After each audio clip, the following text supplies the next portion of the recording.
60장 1절로 3절의 말씀, 이 계시의 말씀을 같이 합독하실 때 살아계신 하나님의 음성을 들을 수 있기를 원합니다. 같이 받들어 봉독합니다. 시작.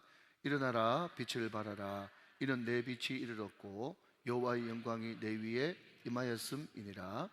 보라, 어둠이 땅에 덮을 것이요 캄캄함이 만민을 가려내니와 오직 여호와께서 내 위에 임하실 것이며 그의 영광이 내 위에 나타나리니 나라들은 내 빛으로 왕들은 비추는 내 광명으로 나오리라. 아멘. 아멘. 우리 목사님께서 나오셔서 오늘은 다음 세대에 대해서 이야기해 주시는 게 아니라 재직 세미나에 대해서 말씀을 하실 텐데 말씀에 큰 은혜가 되시길 바랍니다. 목사님 나오실 때 뜨거운 박수로 맞아주시기 바랍니다. 할렐루야. 안녕하십니까? 반갑습니다. 저희 교회에서 주일날 설교 시간에 하는 인사가 있거든요. 한번 해보시겠어요? 감당할 수 있겠어요? 자, 양손을 앞으로 모으고 옆 사람 바라보면서 사랑합니다. 사랑합니다. 사랑합니다. 우와, 이야, 우와, 이야. 박수하겠습니다. 이게 뭐냐면요, 우리가 서로를 사랑하잖아요. 그 사랑이 처음엔 작은 사랑으로 시작해요. 이게 내가 당신을 사랑합니다. 미약하죠. 그런데 조금 더 큰 사랑, 우리의 사랑, 우리 우정교회가 당신을 사랑합니다. 좀 더 커요, 그죠? 근데 가장 큰 사랑은 뭘까요? 하나님 사랑이죠. 그래서 하나님이 당신을 사랑하십니다. 가장 큰 사랑이에요. 자, 그러면 우와 이하는 뭐냐? 하나님이 당신을 지으시고 좋았더라 하셨잖아요. 근데 그 토브라는 좋았더라를 우리말로 번역할 수가 없어요. 이게 너무 좋은 거거든요. 그래서 우와, 이야, 하나님이 당신을 보시면서 너무너무 좋아하십니다 라고 하는, 당신을 보며 감탄하는 하나님의 마음을 담은 인사입니다. 우리가 서로에게 먼저 감동할 때, 감탄할 때 오늘 말씀에도 은혜 받을 수 있거든요. 다시 한번 의미를 아니까 다시 한번 해볼게요. 시작. 사랑합니다. 사랑합니다. 사랑합니다. 우와, 이야, 우와, 이야. 박수하겠습니다. 감사합니다. 오늘 아주 중요한 얘기를 하려고 합니다. 오늘 중재직 소그룹 세미나인데 하나님께서 과연 어떤 교회를 부흥시키시는가? 지금 어떤 교회가 부흥하고 있는가? 우리는 과연 부흥하고 있는 교회인가? 아니면 쇠퇴하고 있는 교회인가? 여러분, 우리가 연말마다 하는 게 있어요. 건강검진을 합니다. 건강검진을 무서워하는 분들도 있어요. 야, 이거 아프면 어떡하지?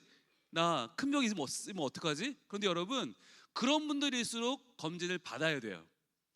무섭다고 검진 안 받으면 나중에 병을 키울 수가 있기 때문에 그때 어떻게 할 수가 없죠. 그런데 참 감사한 건 검진을 받으면 초기에 발견하는 경우가 매우 많아요. 저도 2년 전에 갑상선 암 수술을 했어요. 근데 그때 병원에 갔는데 병원에 계신 전도사님이 저한테, 참 친한 분인데, 목사님 오늘은 갑상선 한번 해보세요 그러시는 거예요. 제가 에이, 남자가 무슨 갑상선을 해요 그랬는데 전도사님이 저도 모르게 넣어버린 거예요. 그래서 뭐 초음파를 했어요. 그랬더니 하더니 한 번 더 오시라는 거예요. 새침이라는 걸 했어요. 침을 넣어서 거기에 조직을 검사를 했어요. 그리고 그 다음 주 오라는데 보호자를 데려오래요. 아니, 나이 50 넘어 무슨 보호자예요. 그래서 아내와 함께 갔더니 목사님 암입니다 딱 그러더라고요. 와, 그때 정말 그 선고는 저에게 굉장한 절벽 같았지만 그러나 소망이었어요. 왜냐하면 그 검사 안 했으면 저는 몰랐어요. 병을 키웠을 거예요. 그런데 제가 2년 전에 수술을 받고 깨끗이 나와서 지금은 정말 열심히 쓰임 받고 있습니다. 이렇게 벌써 우정교회 작년에 오고 올해 오고 두 번이나 와서 말씀을 전하고 있는데 너무너무 감사하고요. 하나님께서 우리 교회에도 그래서 주시는 은혜가 바로 검진의 은혜인데, 오늘 우리 교회는 어떤 교회인가 한번 여러분 하나님의 말씀으로 검진받고 다시 한번 소망을 품고 부흥하는 교회로 나갈 수 있길 축복합니다. 오늘 제목 한번 같이 띄워주시겠습니까? 보겠습니다. 오늘 제목, 자, 같이 한번 보겠습니다. 나오나요? 예, 보여주세요. 같이 한번 읽을게요. 시작. 부흥하는 교회의 재직. 그렇습니다. 여러분, 부흥하는 교회, 바로 우리 우정교회는 하나님이 소중히 사용하시는 교회고 부흥하는 교회이지 않습니까? 그런데 그 부흥하는 교회는 어떤 교회냐? 하나님이 이렇게 말씀하시는 교회거든요. 자, 바로 오늘의 본문 말씀, 이 말씀입니다. 우리 함께 같이 한번 1절 읽어볼게요. 시작.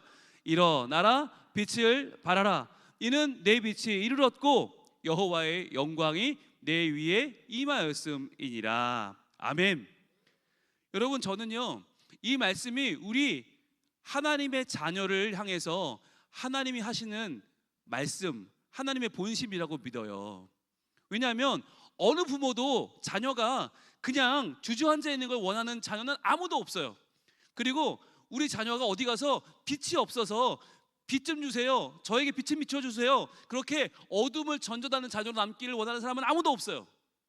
모든 부모가 내 자녀가 일어나기를 원하고 떨쳐 일어나서 도전하기를 원하고 또 빛을 비추며 살아가는 빛의 사람, 은혜의 사람, 세상을 변화시키는 거룩한 백성 되기를 원할 것입니다. 저도요 지금 저희 아들들이 4학년, 2학년이거든요. 상상이 되세요? 예, 큰아이는 군대 갔다 와서 대학교 4학년이고요. 둘째는 군대 갔다 와서 대학교 2학년. 그렇게 4학년, 2학년인데 지금도 제가 아침마다 아이들의 볼에 뽀뽀를 해주고 출근합니다. 그러면서 어떤 말을 해주는지 아세요? 민재야, 민서야, 일어나 빛을 발하라. 일어나 빛을 발하던 아이들이 되어라 라고 제가 외쳐주거든요. 여러분, 이게 하나님의 마음이에요. 하나님의 교회를 바라보면서 교회가 일어나, 떨쳐 일어나 시대를 이끌어가고 빛을 비추는 하나님의 교회, 내 빛이 이르렀고 여호와의 영광이 내 위에 임하였음이니라. 하나님 이렇게 말씀하시는 교회, 얼마나 귀한 교회입니까? 여러분, 그런데요 중요한 건 이렇게 말씀을 드리면 어떤 분들은 에이, 그래도 목사님 요즘은요 어디 가서 교회 다닌다고 그러면 좋아하는 사람 아무도 없고요, 제가요 부끄러워서 숨겨요, 교회 얘기 함부로 못해요, 이런 분들이 계셔요. 특히 젊은 사람들일수록 교회 다닌다는 얘기를 잘 못하는 분들이 계셔요. 여러분, 그래서 지금 우리는 일어나 빛을 발할 때가 아닌 겁니까? 그렇지 않아요. 오늘 말씀 2절은 이렇게 말씀하시는데 2절 같이 한번 읽어봅니다. 오늘 시작. 보라, 어둠이 땅을 덮을 것이며 캄캄함이 만민을 가리려니와 오직 여호와께서 내 위에 임하실 것이며 그의 영광이 내 위에 나타나리니. 아멘. 여러분, 이 말씀이 선포되던 때가 언제였냐면 바로 캄캄함이, 어두움이 세상을 덮었던 때예요. 언제냐면 이스라엘이 망했어요. 나라가 망해서 지금 바벨론으로 다 끌려간 뒤에 이 말씀이 선포된 거예요. 그러니까 여러분, 아니 다윗 왕 때 잘 나갈 때 막 나라의 부가 막 많을 때 그럴 때 주신 말씀이 아니라니까요. 나라는 망했고 성전은 회파되고 성벽은 무너졌는데 그때 주신 말씀이 이 말씀이에요. 그런데 놀라운 건 이 말씀을 붙잡고 오직 여호와께서 내 위에 임하실 것이며 그의 영광이 내 위에 나타나리니, 이 말씀을 붙잡은 이스라엘 백성들이 기도하고 소망을 품으니까 어떻게 돼요? 그 거대한 바벨론 나라가 망해버렸어요. 그리고 바사 제국이 그 나라를 차지하면서 고레스라는 왕이 올라오더니 그 고레스가 모든 이스라엘 백성은 자기 나라로 돌아가서 당신들의 하나님을 찬양하고 예배하는 삶을 살아가시오 라고 선포하게 된 것입니다.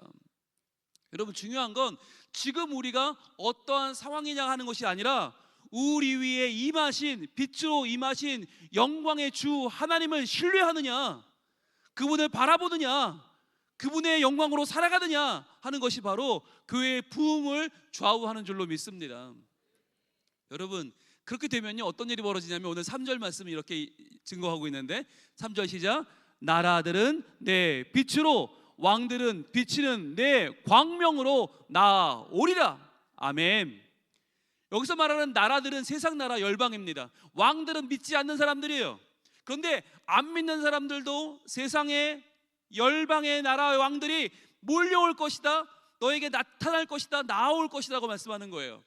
여러분, 저는요 올해 저희 교회에 이 말씀을 올해 표 말씀으로 걸면서 표를 이렇게 걸었습니다. 예, 굉장히 교만하게 정했습니다. 이렇게 정했어요. 부산에는 한번 따라해 볼까요? 부산에는 성민교회가 있습니다. 라고 지었어요.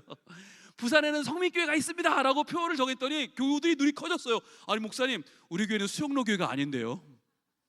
우리 교회는 포도원 교회도 아니고 우리 호산다도 아닌데요. 목사님, 우리가 어떻게 부산에는 성민교회가 있습니다라고 외쳐요. 그랬더니 그럼 제가 어디 있는데요? 그랬어요. 제가.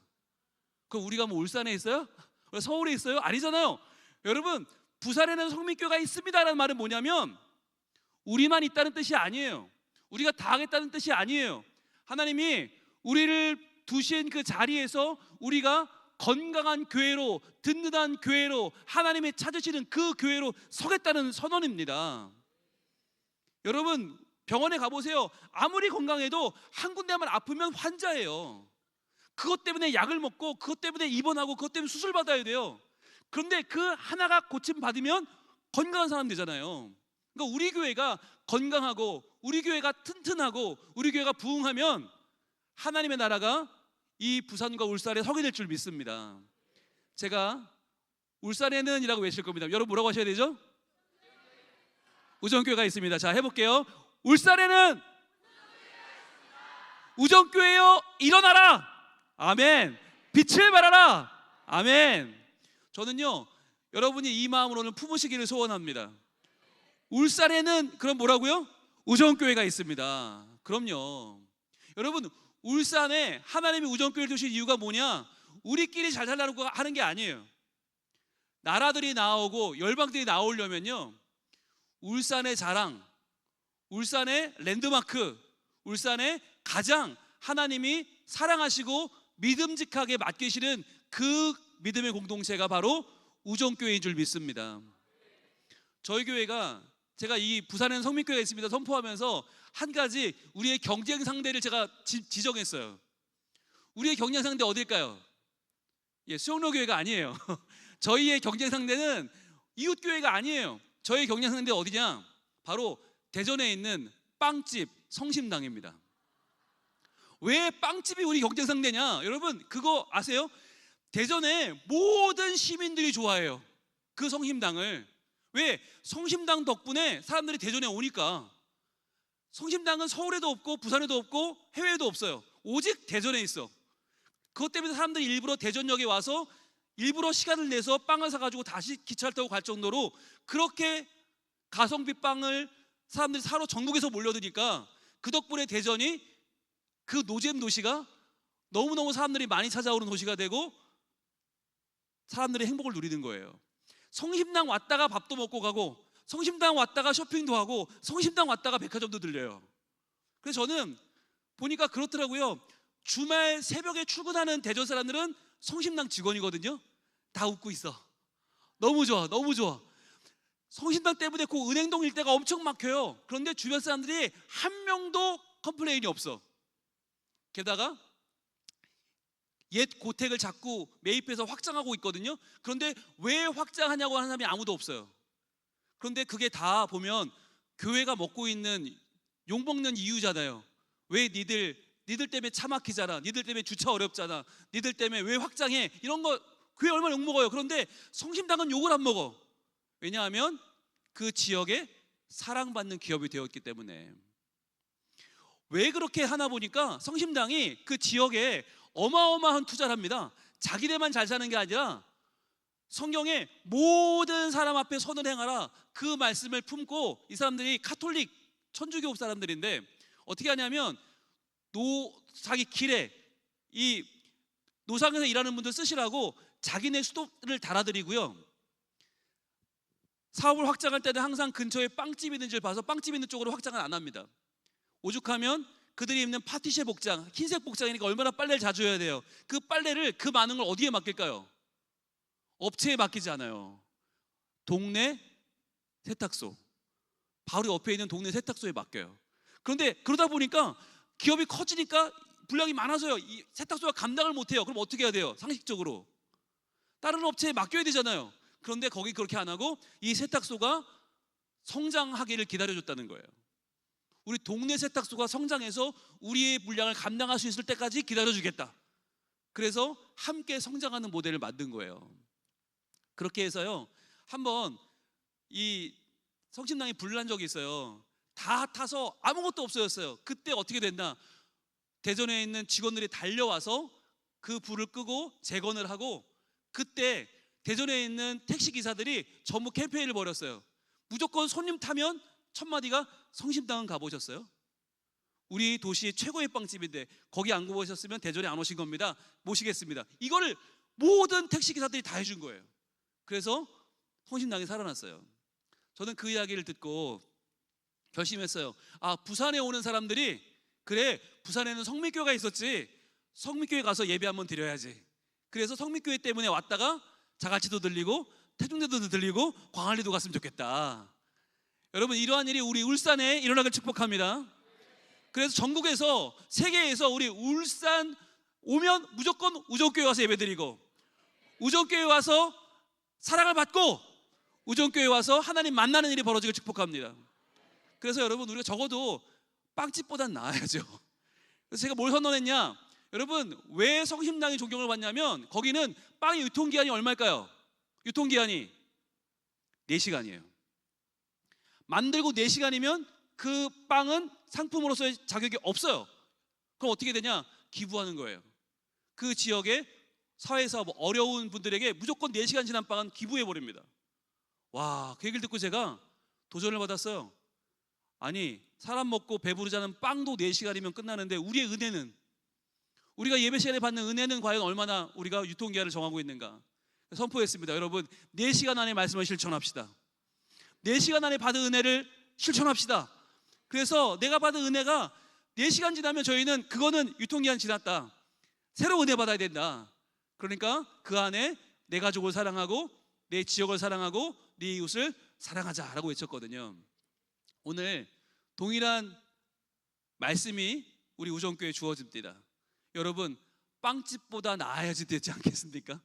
영혼을 살리는 우리 우정교회가 빵집을 뛰어넘어 이 지역의 자랑이 되고 이 지역에 사랑받는 교회가 되고 하나님의 믿음의 공동체가 되길 축복합니다. 아멘. 여러분, 그렇게 될 수 있어요. 자, 그렇다면 자, 보여주세요. 자, 그것을 위해서 제가 오늘 책을 하나 가지고 왔는데 바로 부흥하는 교회, 쇠퇴하는 교회라고 하는 책이에요. 이 책이 목회 데이터 연구소에서 우리 한국교회의 현 시점을 아주 정확하게 짚어내고 있는 이 데이터 연구소에서 이거를 우리에게 묻고 있는 거예요. 지금도 교회의 부흥은 가능한가? 과연 끝났다고 하는데 과연 가능한가? 그리고 그렇다면 부흥을 이끄는 핵심 요소는 무엇인가? 그리고 어떤 교회들이 실제로 부흥하고 있으며 이들은 무엇을 다르게 실천하고 있는가? 자, 이 시대를 이끌고 있는 교회는 어떤 교회인가를 아주 냉철하게 조사를 했습니다. 자, 그렇게 해서 이 책을 조사하는데 어떻게 전국에 부흥하고 있는 교회와 쇠퇴하고 있는 교회를 찾아내서 목회자와 성도들을 일일이 설문조사를 했습니다. 그래서 20개 조항의 설문을 해서 그 교회의 현 상태를 지금 파악해 낸 것입니다. 자, 보시면 먼저 과거 5년간 계속 인원이 줄어든 교회, 앞으로도 줄어들 것 같은 교회, 그런 교회를 뽑았고요. 또 앞으로 5년간 성장할 것 같은 교회, 지난 5년간 계속 성장해온 교회들을 또 뽑았어요. 그래가지고 목회자 160명과 성도 500명씩, 그러니까 성도 1000명, 목회자 320명, 1320명을 뽑았고, 언제 조사했나? 작년 3월부터 9월까지예요. 그리고 이 책이 8월에 나왔어요. 아주 따끈따끈한 책입니다.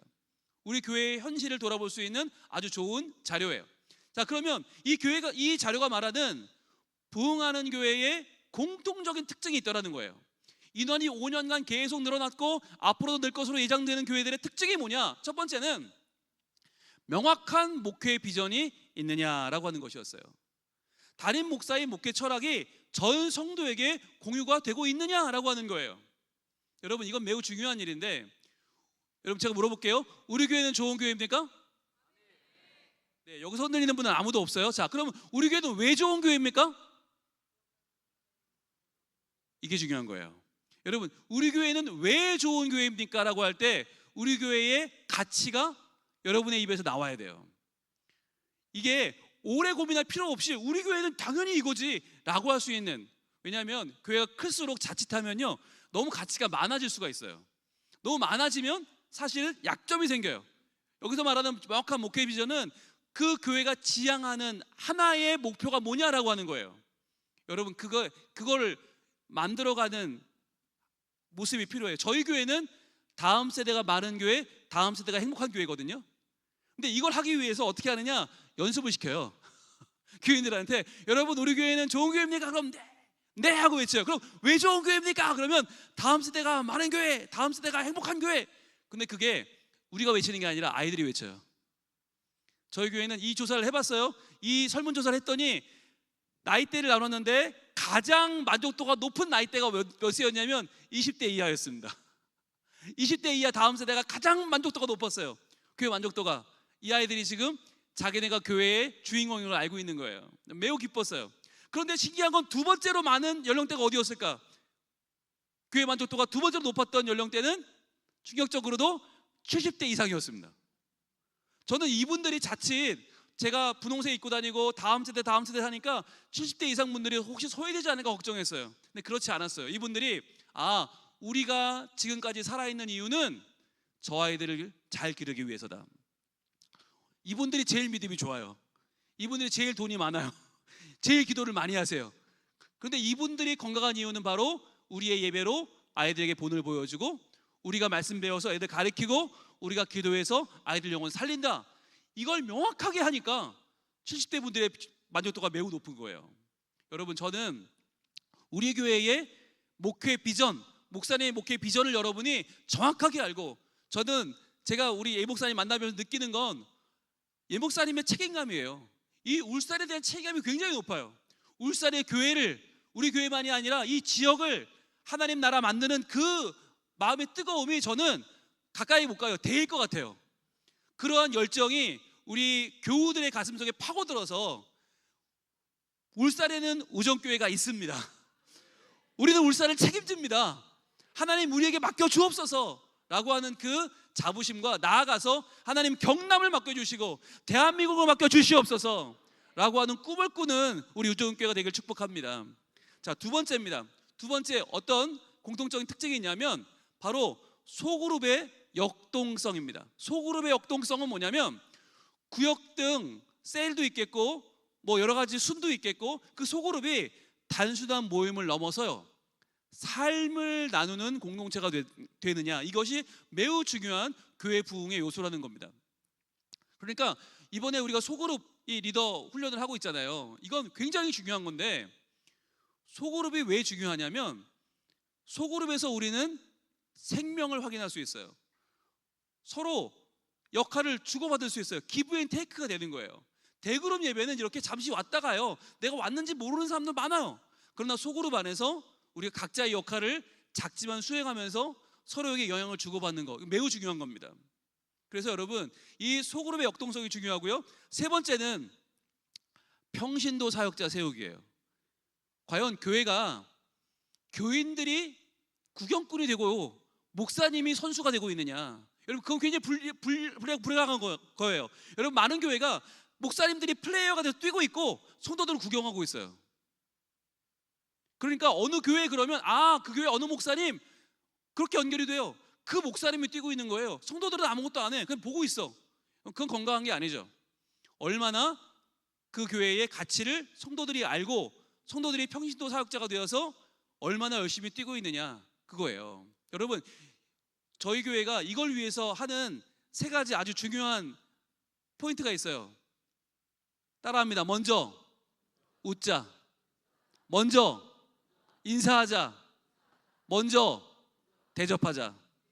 이 세 가지예요. 먼저 웃고 먼저 인사하고 먼저 대접하자. 여러분 사역자가 별게 아니에요. 사역자는 누구냐? 우리 교회에 온 사람이 잘 왔다라고 느끼게 해주는 사람이 사역자예요. 사역자는요 나 하나의 은혜만 추구하는 게 아니라 다른 사람이 은혜받게 하는 사람이 사역자예요.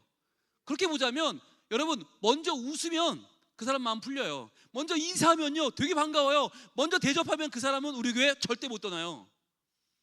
대접하라고 그러니까 부담스러우십니까? 여러분 말 대접도 대접입니다. 아우 어떻게 오셨어요? 야 오늘 날씨도 추운데 아우 오시다 힘드셨죠? 야 오늘 너 너무 이쁘다. 금요일에 저녁에 오니까 너무 좋지? 한마디 하는 게 그렇게 중요한 거예요. 말대답, 말대접. 제가 저희 부산에 왔을 때, 저는 서울 사람이거든요. 그러니까 부산이 너무 답답한 거예요.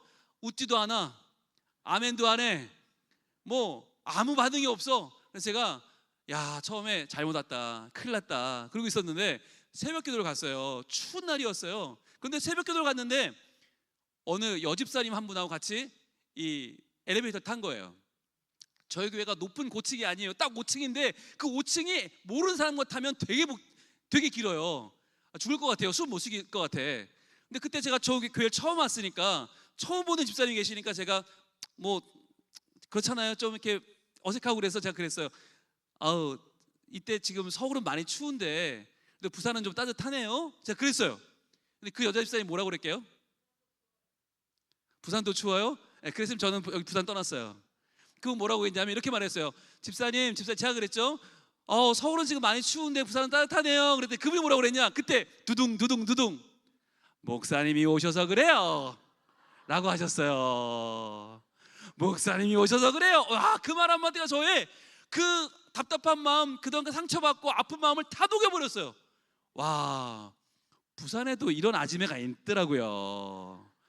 부산 사람 정말 다 그렇지 않아요. 와, 그 한마디가 목사님이 오셔서 그래요. 와, 그 말 한마디 제가 다 놓고 그 말대접 하나에 제가 저희 교회에 정말 헌신하게 되었어요. 지금 11년째 이러고 있어요.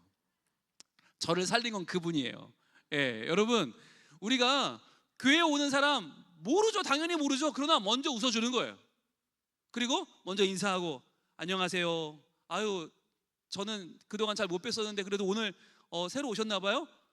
해주는 거예요. 잘 오셨어요. 우리 우정교회 너무 좋은데 잘 오셨어요. 오늘 은혜 많이 받으시고 꼭 우리 또 와요 라고 하는 그 한마디. 밥도 맛있어요. 꼭 드시고 가세요 한마디. 혹시 담임 목사님 제가 인사시켜 드릴까요? 한번 인사하실래요? 라고 하는 그 한마디가 새로운 사람한테는 야, 여긴 특별하다, 다르다, 역시 우정교회, 나 우정교회 올 거야, 이런 마음을 갖게 되잖아요. 그러니까 여러분, 자, 3가지 정리했어요. 따라합니다. 먼저 웃자, 먼저 인사하자, 먼저 대접하자. 요 3가지만 아셔도 여러분 오늘 재직 훈련은 끝난 거예요. 아니, 먼저 웃고 인사하고 대접하는데 그걸 누가 배겨요? 누가 도망가? 다 오지, 쫓아오지. 얼마나 좋겠어요. 자, 4번째는 부흥하는 교회 특징 4번째입니다. 바로 예배의 감격이 있다는 거예요. 예배의 감격이 있다. 여러분, 이거 정말 중요한 요소예요. 형식적인 의례를 뛰어넘는 영적 터치가 있는가, 감동이 있는가. 여러분, 이게 설교자가 누구냐고 또 다른 문제예요. 찬양팀이 누구다 또 다른 문제예요. 이게 예배하는 사람, 예배자를 하나님 찾으시거든요. 우리는 현란한 예배를 좋아하고 우리는 복잡한 예배를 좋아하지만 아니요, 하나님은 예배하는 사람을 찾으세요. 여러분, 전도하십니까? 여러분, 예배로 전도하는 거예요. 만약에 지금 여기 우리 울산에 가나안 교회를 못 정하고 있는 분이 혹시 오셨다면 그분이 저를 보고 이 교회에 등록할까요? 여러분 보고 등록할까요? 여러분 보고 등록하죠. 저야 한 번 왔다 가는 사람이에요. 저 보고 우리 여기 등록하면 안 되지. 그런데 여러분이 예배하는 장면을 보고, 그 모습을 보고, 와, 찬양도 뜨겁고 기도도 신실하고 말씀 듣는 자세도 너무너무 좋고, 아, 내가 이 교회 다니면 저런 분들처럼 신앙이 잘하겠구나, 나도 은혜 받겠구나, 그런 마음을 갖게 되면 그분이 등록하지 않겠습니까? 그러니까 여러분은 지금 예배로 전도하고 계신 거예요. 따라합니다. 나는 예배로 전도한다. 중요한 거예요. 나는 예배로 전도하고 있는 거예요. 지금 여러분이 만약에 예배 시간에 집중 안 하고 그냥 막 핸드폰 하고 왔다 갔다 하고 막 그러면요, 옆에 있는 분이 정신없어, 나 여기 다시 안 와, 이러고 안 올 거예요. 여러분 한 분의 그 예배의 집중력이 한 생명을 살리고 목사님 말씀이 들리게 하고 오늘의 찬양의 그 심령에 닿아서 변화시키는 전도가 될 줄로 믿습니다. 자, 5번째는 이건데요, 바로 체계적인 양육 시스템이 있는가 하는 거예요. 체계적인 양육 시스템이 있는가. 새가족은 새가족대로, 그리고 리더는 리더대로 단계별로 교육 과정이 확립되어 있는가라고 하는 게 매우 중요해요. 이 체계적인 양육 시스템이 되어 있는 교회는 교회가 허점이 없고 이단이 틈탈 수가 없고, 그리고 여기 이런 교회는요 사람들이 만족감을 느끼기 때문에 다른 데를 빠져나가지 않아요. 그런데 양육 시스템이 없는 교회는 분명히 은혜는 받을 것 같은데 뭔가 허전한 마음을 달랠 길이 없고, 또 나의 이런 삶의 질문들을 받아줄 사람이 없으니까, 해결이 안 되니까 점점 허전하다가 교회를 떠나는 분들이 생겨나더라는 것이죠. 그래서 여러분, 은혜 받는 비결은 뭐냐면 우리 교회 안에 있는 양육 시스템에 들어오는 거예요. 참여하는 거예요. 훈련받는 거예요. 여러분, 훈련을 받으면 받을수록 우리가 하나님을 아는 지식이 생기고, 하나님이 내 안에 너무너무 커질수록 점점 내 삶의 문제는 작아질 줄로 믿습니다. 문제가 커지는 게 왜냐? 하나님이 작아지니까. 내가 아는 하나님이 점점 작아지면 문제는 커지는 거예요. 해결이 안 되는 거예요. 그러나 내 안에 하나님이 점점 커지시면 우리의 문제는 녹아지고 우리의 삶은 하나님 안에 은혜의 삶이 될 줄로 믿습니다.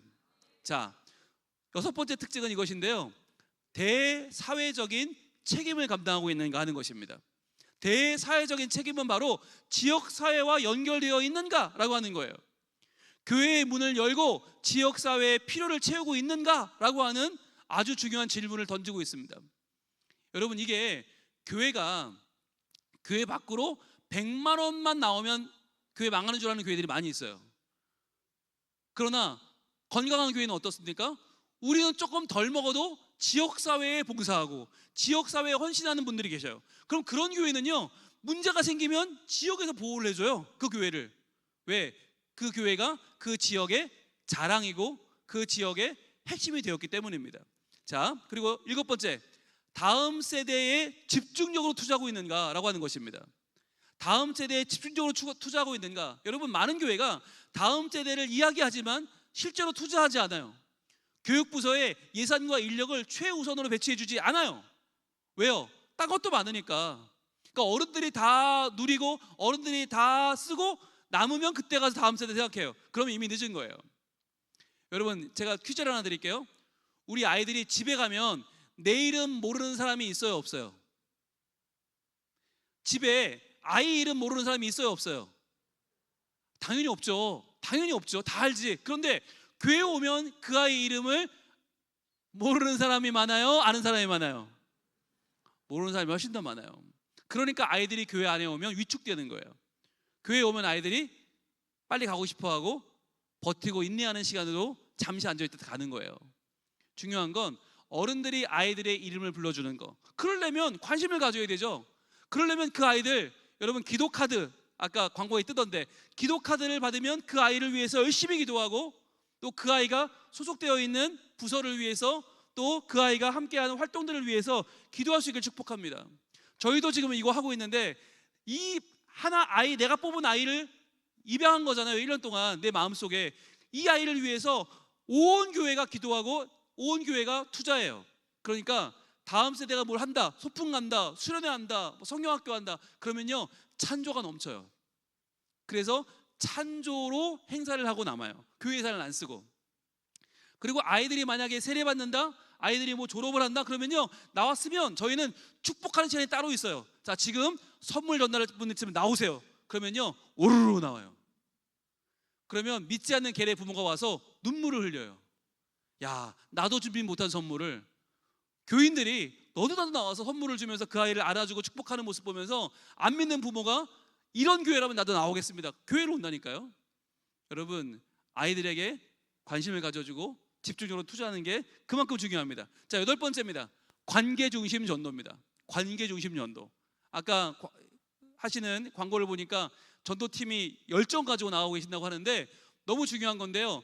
노방전도는 이제 시대가 갔어요. 노방전도 아무나 전도하는 시대는 갔어요. 어떤 관계냐? 지속적으로 같은 사람들을 만나는.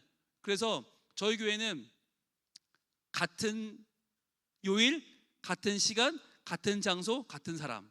그래서 매주 목요일 오후 2시에 상가를 방문하면서 그 상가에 안부를 묻고 선물을 전달하고 서로 관계를 돈독히 해나가는, 때로는 물건도 팔아주면서 친절한 단골이 되어서 좋은 맛을 만드는 전도 사역을 하고 있어요.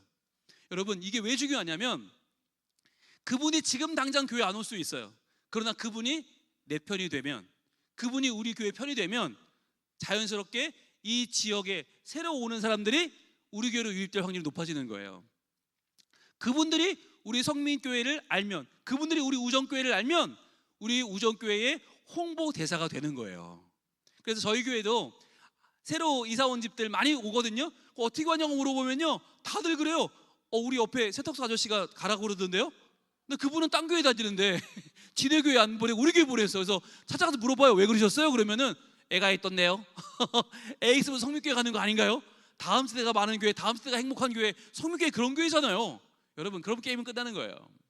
여러분이 관계 지향적 지속적인 전도를 하심을 통해서 여러분 이 지역에 정말 많은 사람들이 우정교회를 알게 되고 찾아오게 되고 아이들의 손을 잡고 오게 되는 거룩한 하나님의 부흥이 일어나기를 축복합니다. 자, 아홉 번째입니다.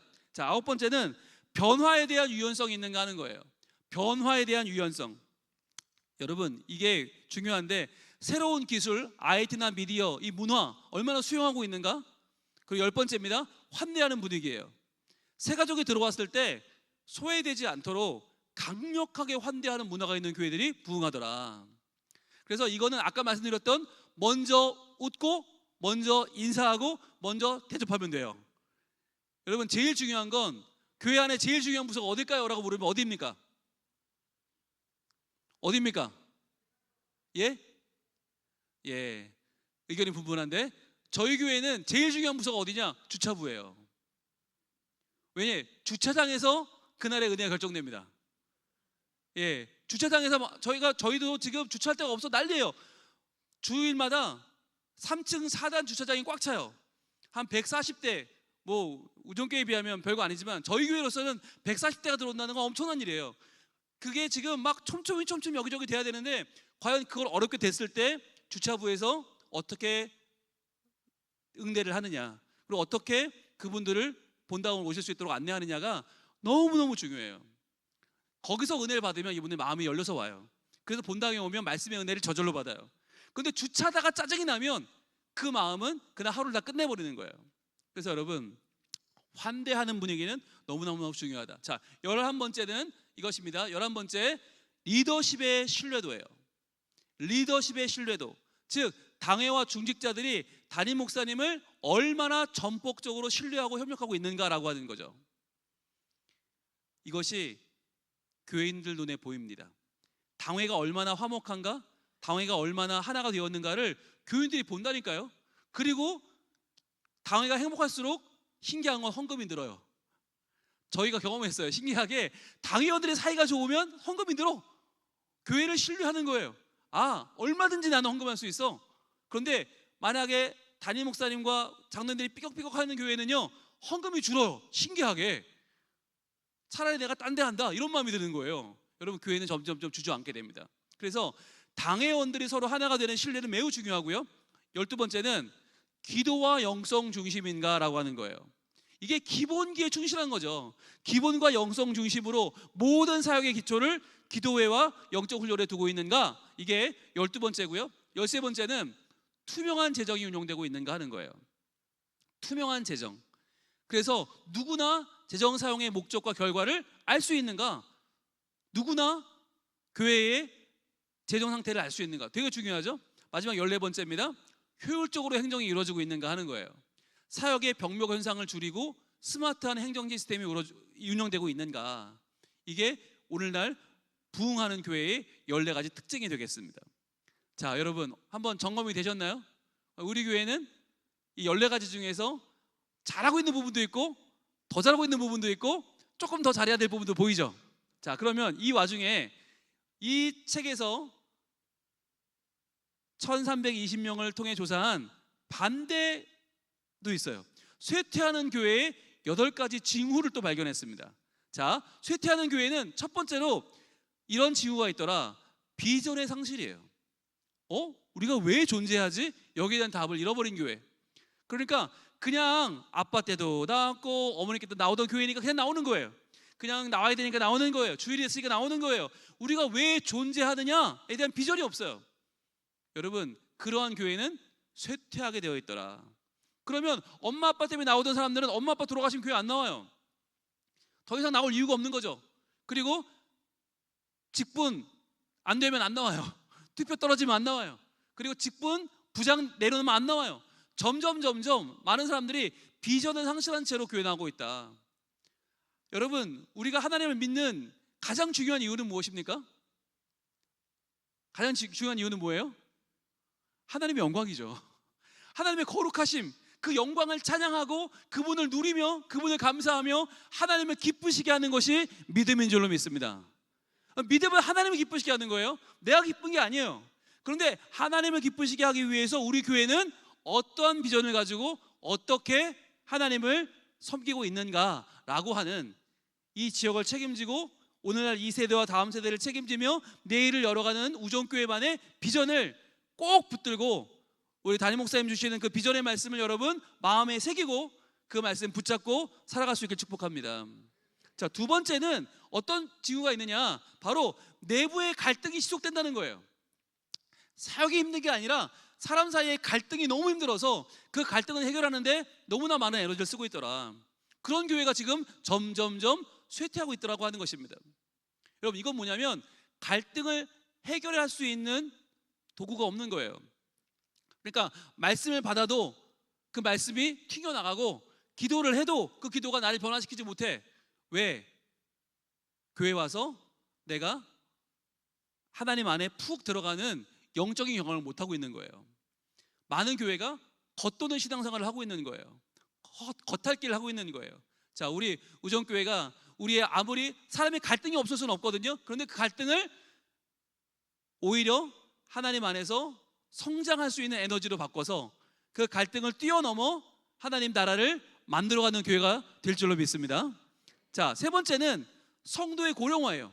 고령화가 가속되고 있을 경우에 젊은 층이 점점 빠져나가고 노년층 위주로 구성원이 고정이 되면 이게 교회가 쇠퇴하는 모습이라는 겁니다. 근데 저는 오늘 깜짝 놀란 게 제가 오늘 보니까 우리 우정교회 금요기도에 오신 분들의 평균 연령이 24.5세. 예, 24.5세. 너무 놀랐어요 지금. 어떻게 이럴 수가 있죠? 아니 정말 저건 농담이 아니라 진짜로 제가 가본 대한민국 교회 중에 제일 젊어요. 진짜 정말 제가 서울, 대구, 대전, 부산 찍고 전주, 광주, 제주 다니면서 말씀을 전하고 있는데 제가 가본 그 어느 교회보다 젊어요. 이만큼 온 교회도 정말 손에 꼽는데 숫자도 그렇지만 숫자보다 저는 너무너무 젊으시다. 그래서 저희 교회보다 훨씬 젊으시고 저희 교회보다 훨씬 더 부흥하고 있는 교회라고 저는 선언합니다. 그렇게 될 줄로 믿습니다. 이미 그렇게 되었지만 앞으로 더 부흥하는 교회 될 줄로 믿습니다. 저는 너무 부럽네요. 진짜 정말 부럽네요. 자, 네 번째는요, 전통의 고착이에요. 전통의 고착. 자, 예전에는 안 그랬는데 라고 하면서 새로운 시도를 거부하는 그런 모습들이 있더라. 여러분, 놀라운 건 저희 교회가요, 위에 카페트가 시뻘건색이었어요. 시뻘건색인데 그거를 작년 말에 바꿨어요. 저 오고 10년 동안 그 시뻘건색을 보고 살았어요. 근데 신기한 건 아무도 안 보였어요. 그게 심지어 저도 이게 시뻘건색이라는 걸 모르고, 왜? 올 때부터 그랬으니까. 어떤 분은 우리 교회 지을 때부터 그랬으니까 아무도 몰랐어요 그걸. 그런데 충격적인 사건이 작년 말에 발생합니다. 세 가족이 왔는데 여자분이 너무너무 신실한 분이에요. 근데 그 남편이 뭐라고 그랬냐, 충격적인 말을 합니다. 여보, 그런 교회에 나가지 마, 그랬다는 거예요.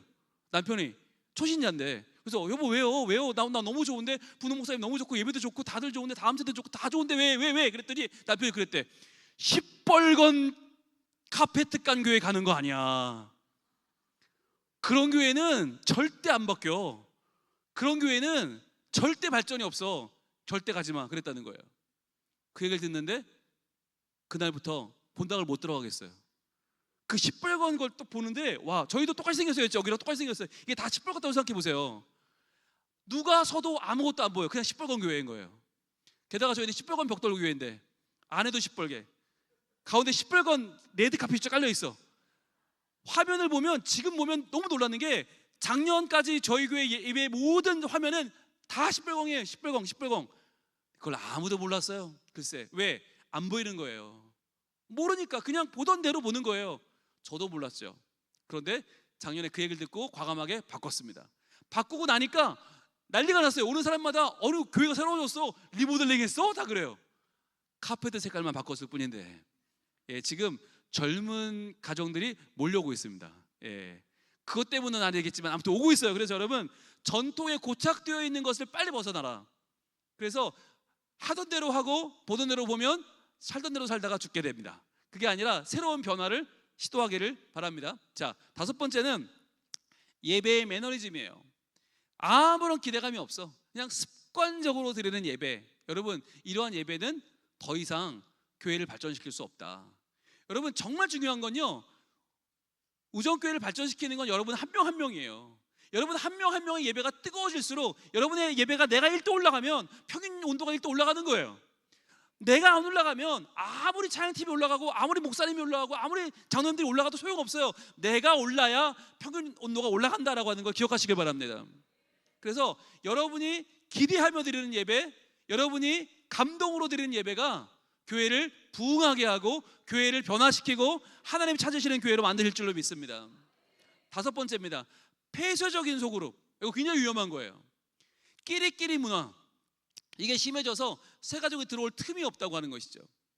여러분, 소그룹 교육을 할 때 하는 하나의 팁이 뭐냐면, 소그룹이 모이면 다 앉지 않는 거예요. 8명이 모이면 의자를 8개 놓는 게 아니에요. 몇 개 놓을까요? 9개 놔요. 또는 10개를 놔요. 사람은 8명인데 10개를 놔요. 무슨 의미냐? 하나는 새 가족이 앉는 자리인 거예요. 우리가 이 자리에 앉은 사람을 위해서 기도하고 그 사람을 초대하고 그 사람을 불러올 이야기를 나눠야 되는 거예요.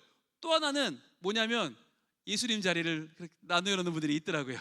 그래서 정말 예수님이 보이지 않지만 와 계신다라고 하는 걸 의미하는 뜻으로 빈자리를 하나 남겨놓는데, 그 빈자리는 예수님 자리.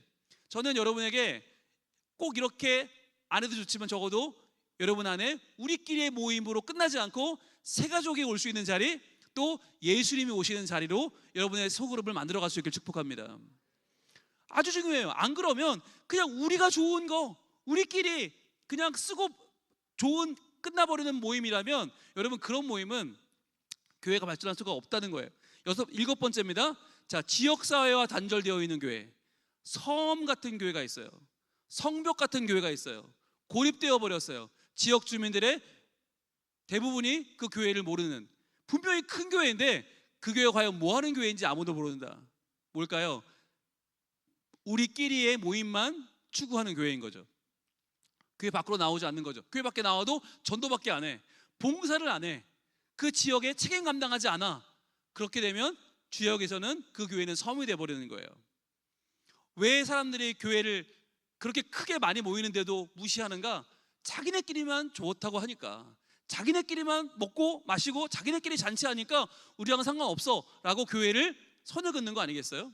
그래서 저는 발전하는 교회, 우리 우정교회는 이 울산에 보탬이 되고 도움이 되고 울산을 사랑하고 이 울산이 필요로 하는 그런 교회가 되기를 소망합니다. 마지막 8번째인데요, 바로 재정의 유지 관리에 치중하고 있다. 이게 쇠퇴하는 교회의 특징이에요. 재정의 대부분이 수리비, 먹는 거 또는 인건비로 끝나버리는, 그 우리의 조직을 유지하는데 대부분의 재정이 쓰이고 있다는 거죠. 바로 사역보다, 선교보다 건물만, 그리고 관리만, 유지에만 재정의 대부분을 쓰고 있는 교회들이 있더라는 것이에요. 여러분, 이렇게 교회가 자기 안으로 모든 역량을 집중할 때 결국에는 밖으로 나아갈 수 있는 여지가 없어지는 거예요. 그래서 교회의 재정을 사용하는 건 매우 중요합니다. 그래서 어떤 교회들은 아예 원칙을 정해놓기도 해요. 우리는 재정의 몇십 프로 이상을 뭐에 쓰겠다, 30% 이상을 선교비로 쓴다, 우리는 20% 이상을 이 지역의 구제비로 쓴다 라고 아예 정해놓은 교회들도 있어요. 네, 저는 그것도 좋다고 생각합니다. 그러나 여러분들이 매해마다 목표를 세우시고 그 목표가 우리를 향한 것이 아니라 이 지역을 향하고 세상을 향한 것이기를 바랍니다. 그래서 우리의 격려 상대가 누구라고요? 성심당이라니까요. 우리의 격려 상대는 다른 교회가 아니에요. 이 지역 교회가 아니에요. 그 교회보다 잘 되고 많이 모이는 게 목표가 아니에요. 우리의 꿈은 울산의 주민들이 우정교회를 자랑스럽게 여기는 것. 그래서 울산 주민들이 우정교회의 홍보대사가 되는 것. 울산의 택시기사들이 여기 온 관광객들한테 우정교회 가보셨습니까? 우정교회 안 가시면 울산에 안 온 겁니다. 그러니까 고래고기 나중에 드시고 과메기 나중에 드시고 일단 대왕암도 나중에 가시고 우정교회부터 가시는 게 맞습니다 라고 하는 우리 택시기사분들의 입소문이 나는 교회가 되기를 원합니다. 여러분, 저는요 우정교회 올 때마다 가슴이 떨려요. 하나님 얼마나 크게 우리 교회를 사용하실까. 우리 교회가 울산뿐만 아니라 경남과 부울경과 대한민국에서 얼마나 귀하게 쓰임받을까 기대하는 마음을 가지고 옵니다. 하나님께서 그렇게 우리 한 명 한 명의 재직들을 통해서 또 한 명 한 명의 다음 세대를 통해서 한 명 한 명의 우리 교우들을 통해서 영광을 받으시고 그렇게 우리 교회를 사용하시고 놀랍게 은혜를 주셔서 오늘 나왔던 그 14가지의 부흥하는 교회의 놀라운 모습들을 다 갖춘 교회. 그래서 부흥하는 교회를 찾느냐? 눈을 들어서 우정교회를 보아라 라고 하는 한국교회 모든 리더들의 이정표가 되는 거룩한 교회 되길 축복합니다.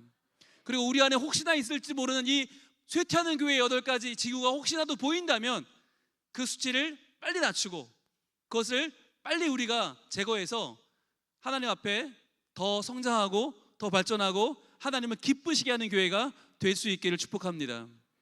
오늘 우리가 점검해 봤어요. 과연 우리 교회는 어떤 교회인가? 여러분, 이 하나하나의 요소는 실제 한국교회 부흥하고 있는 교회들에게서 나온 것입니다. 그리고 이 하나하나는 쇠퇴하고 있는 교회들에게서 나온 것입니다.